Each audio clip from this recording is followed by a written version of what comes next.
exercise come exercise 4 gi question number 2 mujing minase exercise 12.4 question number 2 come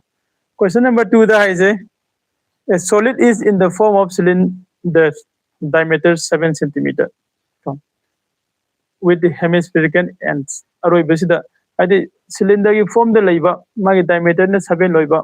solid oiba pot ama leiba haiba pot to magi aroi nakan se sida hemispherical oiba adi semicircle gi come if the total length of the solid is 42 centimeter varagadi the total surface area and the volume of the solid come magi total surface of area duga aduga volume duga photo haiba ko sanje ko yani drawing tawsi drawing taw kanda muke hena yan ta gani khali ko se nam lai desi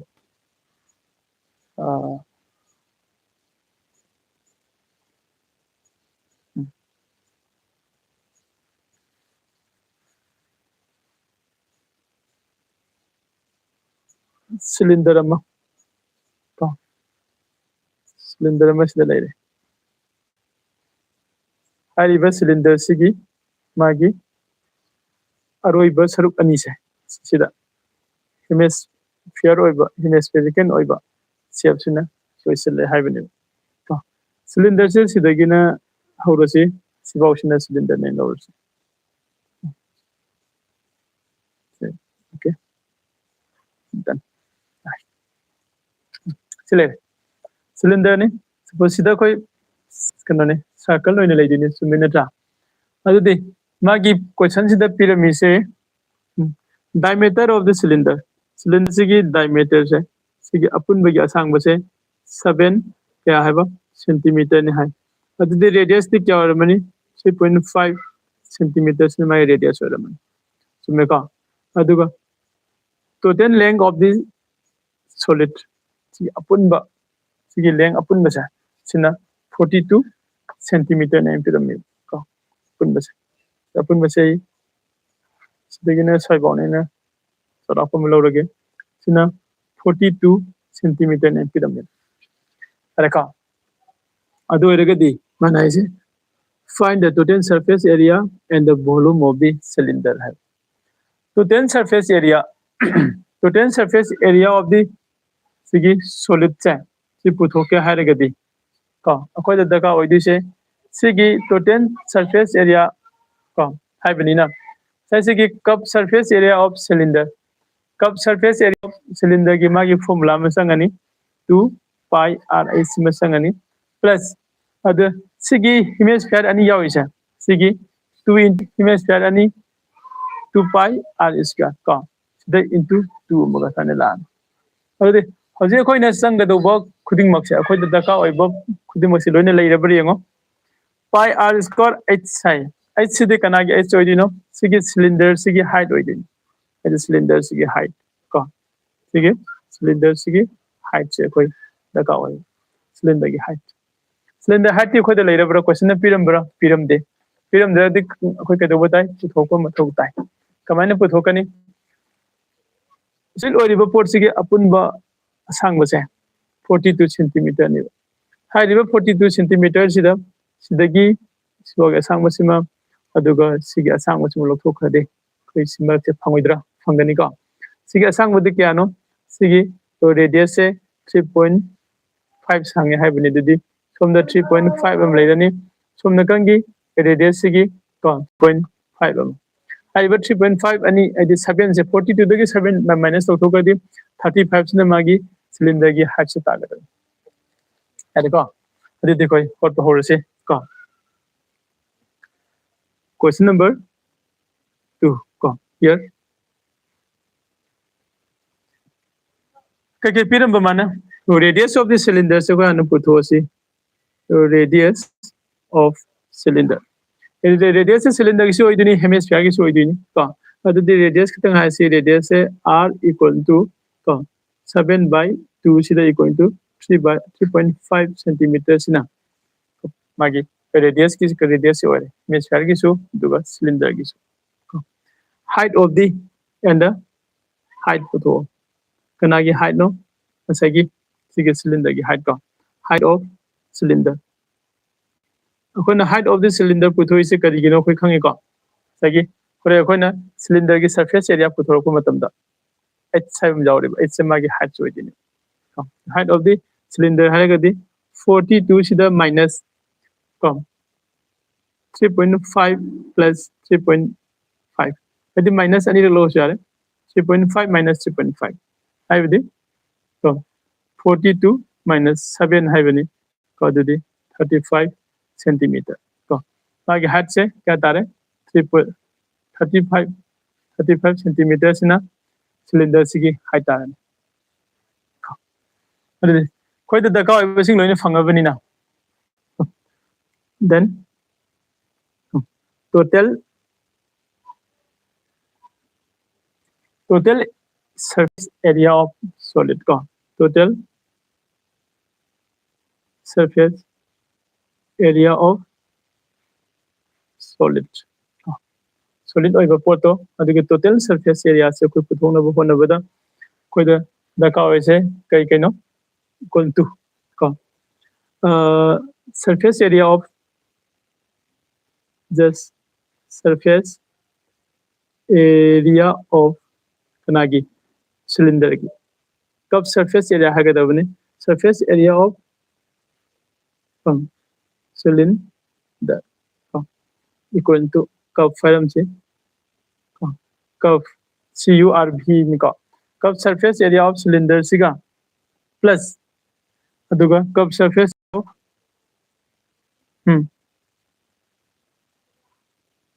surface area of kanaga hemisphere का hemisphere की curve surface area दुगा अदैदी cylinder की curve surface area दुगा अनि दो पुनसिनबदा मागी total surface area से फंगब्रा फंगदे को करिगिनो hemisphere से अनि सुदुइन तो अदुदे pi की वैल्यू दी 22/7 into r की वैल्यू दी 3.5 को h की वैल्यू दी 35 plus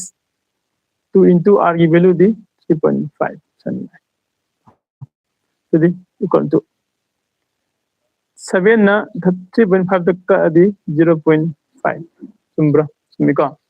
अदुदे 2 into 22 दी 44 into 0.5 whole into मनुंग ददी 35 plus का 7 similar 35 plus सुम्ब्रा 35 plus 7 अदुदे equal to अनि से मल्टीप्लाई तो से 5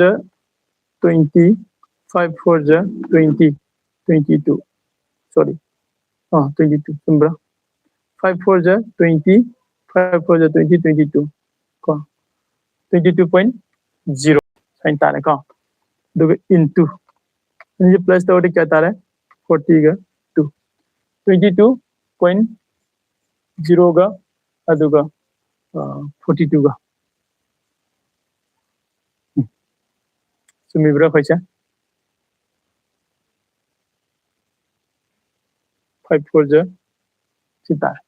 अरे इक्वल टू जिंगो 42 सिदा 22 सिना मु मल्टीप्लाई तो थोक से 2 2 जा 4 4 2 जा 8 का 2 2 जा 4 4 2 जा 8 का अरे दी 4 2 9 क्या तारबा 9 2 4 का 9 2 4 कइनो पुथो ऐसे सरफेस एरिया नि टोटल सरफेस एरिया है बनिने एरिया है बनिने कोई यूनिट 2 की स्क्वायर का स्क्वायर यूनिट स्माइनो खना क्वेश्चन नंबर 2 की माना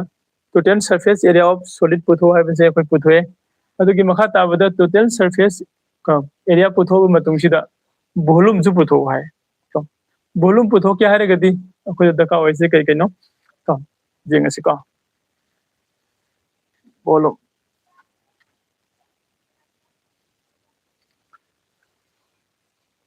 volume of the solid volume of the solid solid oil poto adugi koi volume puto ke haragadi equal to volume of say cylinder की मागी volume दो मिलो लेनी नट्रा cylinder की volume दो लाइडे अदुगा hemisphere की volume अन्नी को 2 to volume of hemisphere